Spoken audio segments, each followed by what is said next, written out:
श्रीमद्भागवत भगवान की जय। 18वें अध्याय का महात्म्य नमः। श्री पार्वती जी ने कहा, भगवान आपने 17वें अध्याय का महात्म्य बतलाया, अब 18वें अध्याय के महात्म्य का वर्णन कीजिए। श्री महादेव जी ने कहा, श्री गिरिनंदने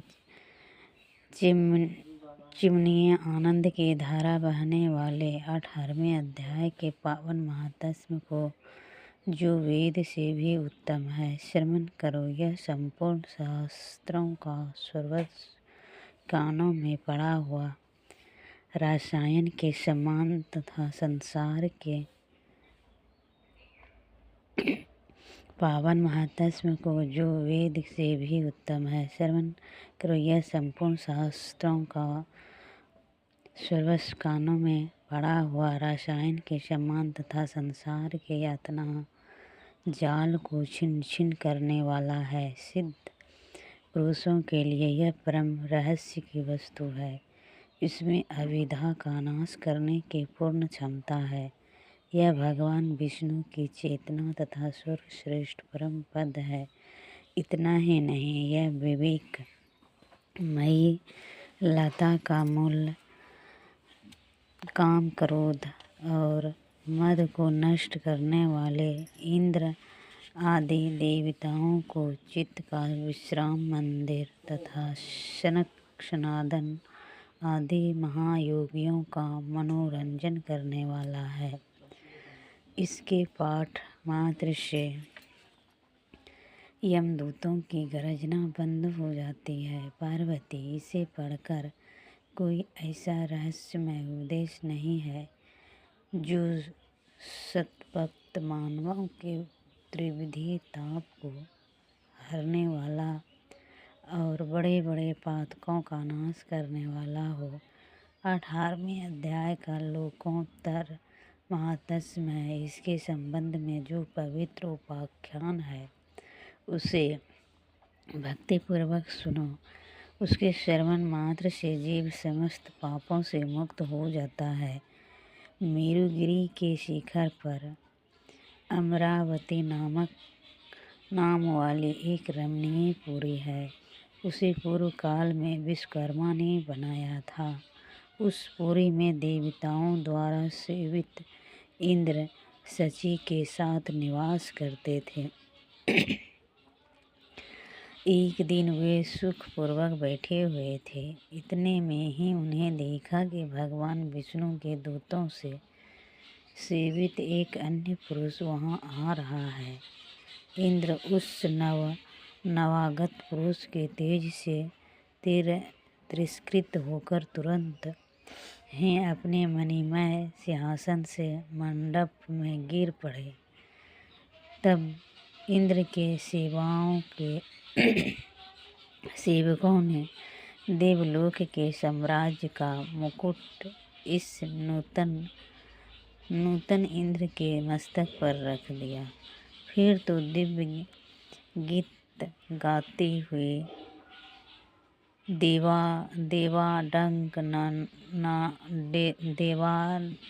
देवाडगनाओं के साथ सब देवता उनकी आरती उतारने लगे। ऋषियों के वेद मंत्रों का उच्चारण करके उन्हें अनेक आशीर्वाद दिए। गंधर्वों का ललित स्वर में मंगलमय गान होने लगा। इस प्रकार इस नवीन इंद्र को 100 यज्ञों का अनुष्ठान किए बिना ही नाना प्रकार के उत्सवों से सेवित देखकर पुराने इंद्र को बड़ा विस्मय हुआ। वे सोचने लगे, इसने तो मार्ग में न कभी पोसले बनाए हैं, न पोखरे खुदाए हैं और न पथिकों को विश्राम देने वाले बड़े बड़े वृक्ष ही लगाए हैं। अकाल पड़ने पर अन्न दान के द्वारा इसने प्राणियों का सत्कार भी नहीं किया है। इसके द्वारा तीर्थ में शस्त्र और गांवों में यज्ञ का अनुष्ठान भी नहीं किया है।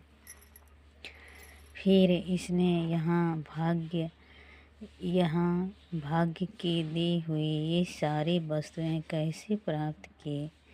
इस चिंता से व्याकुल होकर इंद्र भगवान विष्णु से पूछने के लिए प्रेम पूर्वक क्षीरसागर के तट पर गए और वहाँ अकस्मात अपने साम्राज्य के भ्रष्ट होने का दुख निवेदन करते हुए बोले, लक्ष्मीकांत, मैंने पूर्व काल में आपकी प्रशंसता के लिए 100 यज्ञों का अनुष्ठान किया था। उसी के पुण्य से मुझे इंद्र पद की प्राप्ति हुई थी, किंतु इस समय स्वर्ग में कोई दूसरा ही इंद्र अधिकार जमाए बैठा है। उसने तो न कभी धर्म का अनुष्ठान किया और न ही यज्ञों का।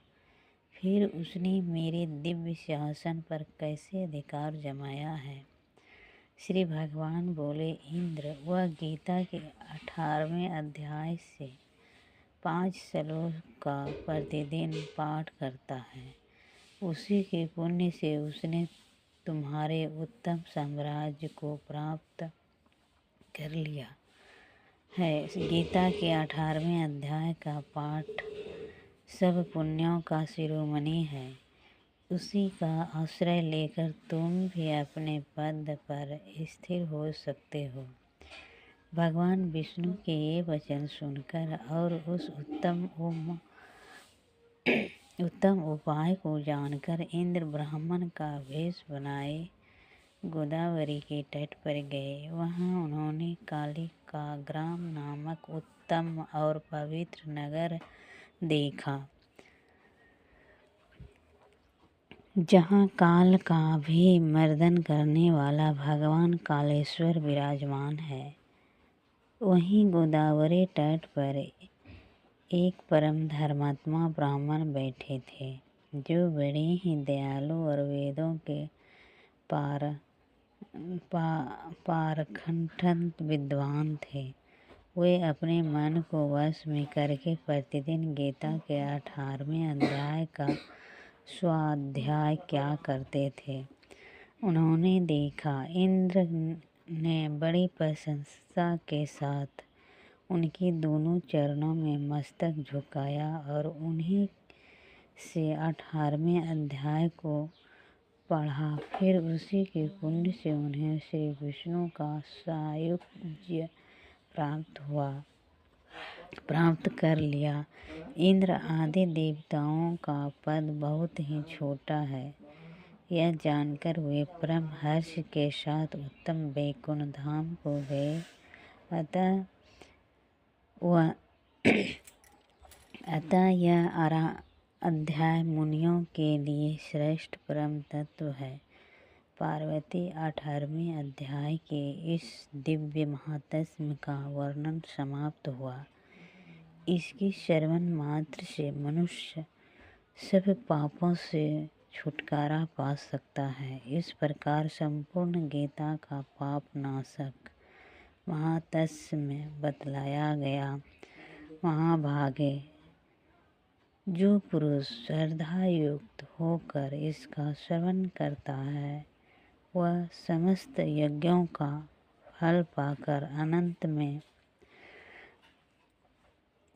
उसमें अंत में श्री विष्णु का सायुज्य प्राप्त कर लेता है। इसी प्रकार श्रीमद्भागवत भगवान के 18वें अध्याय पूरा हुआ।